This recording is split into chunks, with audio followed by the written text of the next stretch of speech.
दर्शक बंधु आज बजार दर में पाखापाखि समस्त परिवार दर समान रही।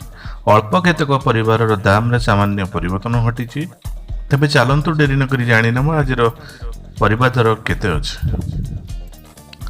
टमाटो किलो पिछा 45 टंका, बीट 55 टंका, बीन्स किलो 100 टंका, कलरा किलो 50 टंका, लाउ किलो 30 टंका, बैगण किलो 45 टंका, हिंब किलो 65 टंका, पत्रकोबी बंधाकोबी किलो 40 टंका, कैप्सिकम किलो 90 टंका, गाजर किलो 60 टंका, फुलकोबी किलो 50 टंका, सारू किलो 35 टंका, काकुड़ी किलो 50 टंका, सजना छुई किलो 80 टंका, अदा किलो 100 टंका, कंचा लंका किलो 90 टंका रही।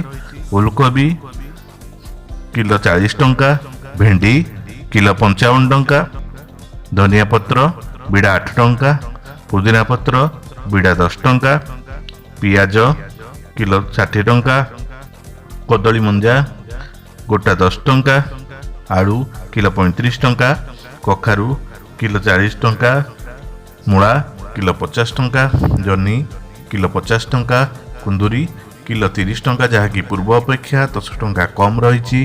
कंदमूल किलो 55 टंका 5 टंका बढ़ी जाइए। माटी आलू किलो 55 टंका, ग्रीन प्लांटेन बा कंचा कंदली हेउची गोटाकू 10 टंका, रसुण किलो 110 टंका, पोटल किलो 50 टंका जहाँकि पूर्व अपेक्षा 10 टंका कमी।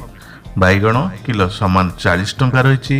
अमृतभंडा किलो 30 टंका थिबा बेले भूषंग पत्र बिड़ा 10 टंका रही।